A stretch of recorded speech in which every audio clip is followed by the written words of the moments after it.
या तो मैं बता रहा हूँ तो आप सुन कहाँ रहे हो? मैं क्या मैंने कह रहा हूँ, जिस समय बिडू डब्ब ने, सुनिए, बिडू डब्ब ने कपिल वस्तु पर आक्रमण किया था, और ये कहानी हम आपको बता भी देंगे। कपिल वस्तु के शाक्य नामक पुस्तक है, धर्मपाल थेरो की लिखी हुई है, उस पर आप इसको पढ़ भी हाँ सकते हैं। तो लिख सकते हैं, तो हमारे यहाँ भी लिखा है कि नहीं, ठीक उन्होंने है ना? गलती का लिखा है अरे उसीलिए। तो हम ऐसे हम कितने आपको उदाहरण दें। महावंश, बुद्ध के महावंश, सुनिए, महावंश को पढ़ लीजिए आप।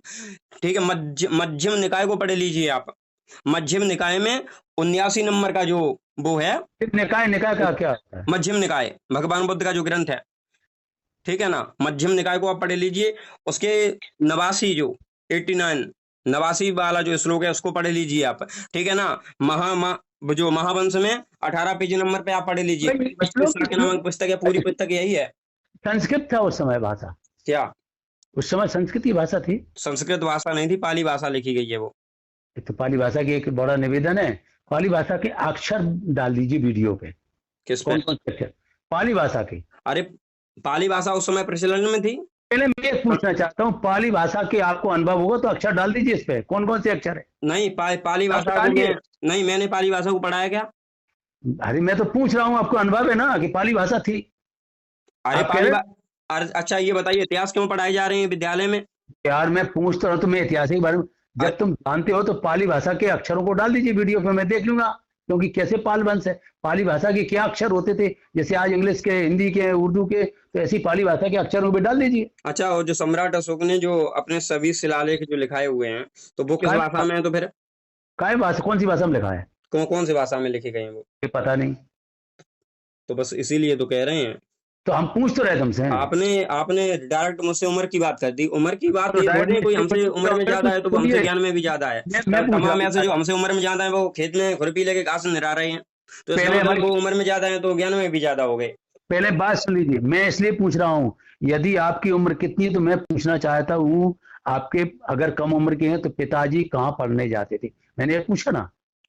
वो ये बात आपकी सही है। पहले पहले पहले मैं सिर्फ देखो, ये कह रहा पहली हूँ, बात, मैं आपने सुनिए, मैंने जिस जिस वजह से आपसे बात हो रही है उस मैटर पे आप बात नहीं मुझसे उसी कर रहे। मैटर पे ले आऊंगा, आप कहीं पहले बुद्ध मेरी की बात तरफ को घुमा ध्यान रहे हैं, दीजिए। आप कहीं। मैं पूछ रहा हूँ कि अगर आपके, जिस समय मैं पूछ रहा हूँ, आप अगर छोटी उम्र के होंगे तो आपके पापा पिताजी जो कुछ कहते हो, किस उम्र के हो, वो पढ़ने कहाँ जाते थे, मैं इतना पूछना चाहता हूँ। नहीं, जिस मैटर पे बात है आप उस मैटर पे बात कीजिए। उसी मैटर पे पाऊंगा मैं, तभी तो मैं प्रश्न अपना लगा पाऊंगा। नहीं, हम नहीं तो, अरे, नहीं कहो, जब मैं पूछा शिक्षा कहाँ से मिली आपको, अरे भैया, आप समझ ही नहीं रहे हैं हम क्या कह रहा हूँ। हम अरे हम जिस समझ रहे वजह हैं, से हम पूछ जाए। आपने हमसे बात की है, हम उस मैटर पे बात करना चाह रहे हैं। उसी मैटर पे तो हम कर रहे हैं कि जैसे शिक्षा के बारे में पूछेंगे, भाई शिक्षा पूछना, जबकि तुमने पढ़ा है तो तुम्हें तो पता है, जैसे हम नहीं पढ़े तो हम शिक्षा के बारे में पूछेंगे कि नहीं, आपके नहीं, कौन से पापा की शिक्षा जगह से पर। आपको क्या मतलब है? पापा की शिक्षा से क्या मतलब है? हम देखो, कहीं ना जब, कहीं मेरा छपा हुआ होगा कुछ। वो तो हम समझ रहे, आप शिक्षा की हाँ तरफ यही समझ, अपने बढ़ा बढ़ा के ले जाओगे जो तुम्हारा उफले तक। वही तो समझने की मुझे जरूरत है कि कहाँ, हमें किस। पता है जो आप हमें पूछना चाह रहे हो कि ज्योतिबा फुले ने जो माता सावित्रीबाई फुले ने 1848 में प्रथम स्कूल खोला था, स्कूल खोला था? विद्यालय महिलाओं के लिए। हाँ, विद्यालय, कहाँ पे खोला था? विद्यालय। पुणे में खोला था। हाँ। मैं इसलिए मैं समझ रहा ना कि आप बाँ से बात हटा के मुझे दूसरी जगह पे शिफ्ट करना चाह रहे हो। जिस मैटर से आपने कॉल किया वो वहां पर आप बात नहीं करना चाह रहे नहीं हो। मैं तो वहीं रखूंगा, इसीलिए तो मैं ले जाऊंगा, उसी जगह पे आऊंगा। आपको लग रहा है मोड़ है, मोड़ मेरी नहीं, कहीं ना वो कहीं होती है। बात ये थोड़ी नहीं है। बात ये है कि आपको पिता की शिक्षा से क्या मतलब है। हाँ जब वो भाई तो हम बात जब है, हमसे बात हो रही है, हम लगातार मुझे जिस वजह पिताजी से से सिर्फ पूछना चाहते थे हम सुनिए, कि आपने आप, बोले बोलिए। आपने अभी तक एक भी बात उस मनोज बघेल जी के बारे में एक भी बात नहीं आपने बोली, जबकि वो खुद कह रहे हैं भैया मुझे नहीं जानकारी है। किसकी जानकारी नहीं है? मैंने कहा दिया, वो खुद कह रहे हैं। क्या? मनोज बघेल स्वयं कह आपने रहे हैं। सुना है राजनाथ सिंह का क्या? बयान? राजनाथ सिंह ने क्या कहा था? अच्छा, राजनाथ सिंह ने क्या कहा था? तो क्यों बोल आपने दिया? वो केशव प्रसाद मौर्य का भी भाषण सुना है क्या? मैं प्रश्न कर रहा हूँ, राजनाथ सिंह से और जवाब योगी करिए। जी जो बोल रहे हैं वो आपने सुना है क्या? राजनाथ सिंह से जवाब करिए, क्यों आपने गड़रिया शब्द को बोल दिया? प्रश्न करिए उनसे। नहीं, आपने तो वो फिर तो योगी जी से याद प्रश्न क्यों नहीं किया? आपने केशव करोगे प्रसाद मौर्य से प्रश्न क्यों नहीं किया? आप किससे? ही उनसे कीजिए प्रश्न। किनसे? किनसे? केशव प्रसाद मौर्य से। उनके भी तो वीडियो पड़े हुए हैं, वो भी तो कह तो मैं रहे प्रश्न हैं मैं कि मैं बिल्कुल मैं प्रश्न करता हूँ। मुझे जब जानकारी मिलती है मैं प्रश्न करूंगा। ये तो भैया मेरा सुनिए, आप जैसे बात कर सोच रहे है। हो, सुनिए, विचार विमर्श ऐसे नहीं होते हैं। मैं जब आप हमारी बात को तसल्ली से सुनिए तब हम आपकी बात को सुने। मैं आपको बता रहा हूँ कि मौर्यों की उत्पत्ति कैसे हुई, शाक्यों की उत्पत्ति कैसे हुई है। आपके बारे में मौर्यों की, शाक्यों की पहले आप उत्पत्ति नहीं से समझ लेकर पाओगे। मौर्यों की वैदिक आप मौर्य नहीं तक हम समझ आपको पाओगे सारा इतिहास बताने के लिए तैयार हैं, लेकिन आप सुन पूरा ही नहीं पुस्तक रहे का हो। ज्ञानी काम नहीं करता है। सुनिए साहब, कोई भी पूरा पुस्तक का ज्ञानी काम नहीं करता है। सामाजिक रीतियां भी देखी जाती हैं, वो सामाजिक की भावनाओं को देखा जाता है, समझिए। वो और पुरातन विभाग को भी देखा जाता है। हम आपके भैया, पहले हम आपने आपकी प्रत्येक आपने बात को समझ मोड़ रहे के हैं। क्यों कह दिया। अब ये तो तुम पता है कि साहब वो गढ़िया के यहाँ निवास किया था, उन्होंने बचाया था, धर्मपाल को उसकी ये किया था, ये बता। नहीं, बात ये थोड़ी, हम उन्हीं की थोड़ी ही बात करें। अच्छा, तो बुद्ध, इसका मतलब चलो ये तो अभी के ग्रंथ हैं, ये हम्म, पुराने ग्रंथ हैं, जैसे मध्यम निकाय है, महावंश है, ये तो पूरे विदेशों में पढ़ाए जा रहे हैं। विदेश जो है, विदेशों में ये ग्रंथ रखे हुए हैं, लोगों को पढ़ाए जा रहे हैं, बुद्ध की बातें पढ़ाई जा रही हैं, वहां से लेकर प्रत्येक बात को संबंध जोड़ा जा रहा है। अगर चंद्रगुप्त मौर्य गडरिया थे तो फिर सम्राट अशोक अपने शिलालेखों में अपनों आपको साकिया पुत्र गलत लिख रहे हैं, इसका मतलब क्या लिख कि रहे हैं। सम्राट अशोक ये कह रहे हैं कि हम शाक्यों के, कि भगवान बुद्ध के वंशज हैं, शाक्यों से उनका संबंध है। और जबकि वेदरथ मौर्य तक पूरा, इसका मतलब पूरा, जब आप एक आदमी को बदलने से पूरा इतिहास बदला जा रहा है, पूरा मैं वंश एक बदल बात जाएगा। सुनिए, उधर उधर उस समय साकी वंश था, अन्य और कोई वंश नहीं थे। ना किस राज परिवार में उनके थे, ना क्या उनके देखिए, शाक वंश उस शाखा उस राज्य में शाकई वंश के लोग थे कि अन्य वंश के लोग रहते थे।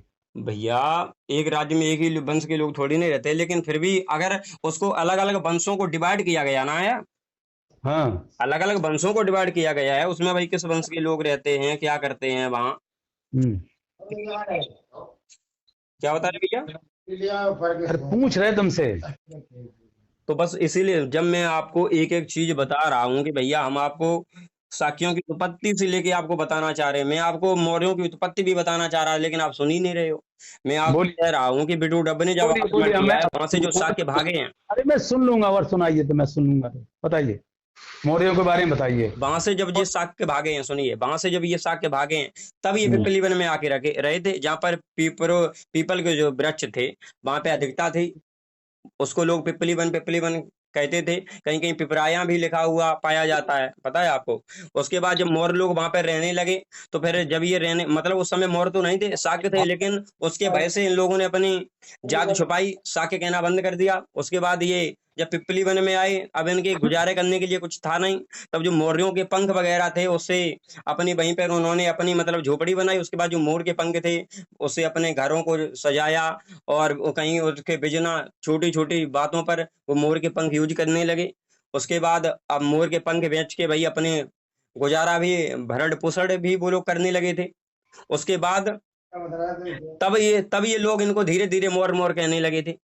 उसके बाद जब वहां के काशीराज ने उस पर, जो चंद्रबर्धन राजा थे, कहीं कहीं सर्वासद्ध मौर्य भी उसका नाम देते हैं, जब उस राजा ने उनके ऊपर आक्रमण किया, तब वो गर्भवती रानी, राजा ने ये कहा था कि जब राजा, जिसका मतलब एक राजा दूसरे पर, पहले ये नियम ही था, क्योंकि उस समय भारत 16 महाजनपदों में ही भगवान बुद्ध के समय में बटा हुआ था, 10 गढ़ राज्य थे।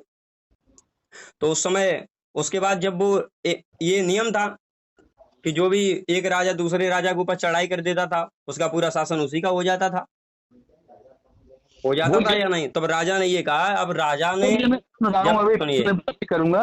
पहले तुम कह लोगे तो हम जवाब देंगे। बोलिए। जब अभी उस तो मैं राजा ने उसके ऊपर चढ़ाई की, तब उसके बाद जो राजा तो मारा गया। उसके बाद जो अब उसकी गर्भवती पत्नी थी धम्मा मौर्य, उसके बाद अब रानी से उसने ये कहा कि जब राजा को मैंने जीत लिया है तो राजा की सब कुछ हमारा है, इसका मतलब इसकी पत्नी भी बहुत सुंदर है, इसकी मतलब इसकी पत्नी भी अब हमारी है। तो उन्होंने कहा कि उसने अपनी लोक लाज के वैसे अपनी इज्जत को बचाने के लिए वो रातों के अंधेरे में, क्योंकि राजा ने उसे इस उससे ये कहा था कि आप ऐसा कीजिए, आप हमारी बात को मान लीजिए। रानी ने इनकार कर दिया। तो उन्होंने कहा हम आपको कुछ दिनों का टाइम देते हैं। तब उसके बाद रानी, उसको टाइम दे दिया, तो वो महलों में रह रही थी, चुपके से धोखे से रात के अंधेरे में वो रानी निकल गई। तब वो रानी भागती हुई जा रही थी, पीछे से जब उसको पता चला कि ये निकल गई है, तो पीछे से सैनिक भी गई। सैनिक के जाने के बाद जो रानी थी वो नदी में कूद गई। सैनिक जो थे वो लौट आए। उसके बाद रानी बहती हुई एक जगह पहुंची हैं। उसके बाद वो वहां से एक लोग मतलब जो मछुआरे थे जो वहां पर, उन लोगों ने उसको निकाला। उन्होंने देखा कि ये कोई कौन है, लाश बहती हुई जा रही है, तब उन लोगों ने उसको निकाला। उसके बाद ऐसे हाथ पांव फिराया तो देखा उसमें थोड़ी जान थी, पानी आनी निकाला पेट दबा के, तब उसके बाद उसमें जान वगैरह आई। तब उसके बाद उन्होंने कहा कि भैया मैं वो फलाने राजा की पत्नी थी, सर्वासिद्ध मौर्य भी कहीं उसका नाम देता है, कहीं उसका नाम चंद्रवर्धन भी देता है, ठीक है ना। तब वो रानी, अब तब बोल वो एक जो जवाब। जो सूरज नाम का व्यक्ति था, जो गडरिया जात से था, पाल समाज से था, तब वो उसने कहा था बहन आप चिंता ना करो, आप हमारे घर पे रहो। तब वो उसके घर पे जाके रही थी और वहीं पे जाके उन्होंने उस पुत्र को जन्म दिया था।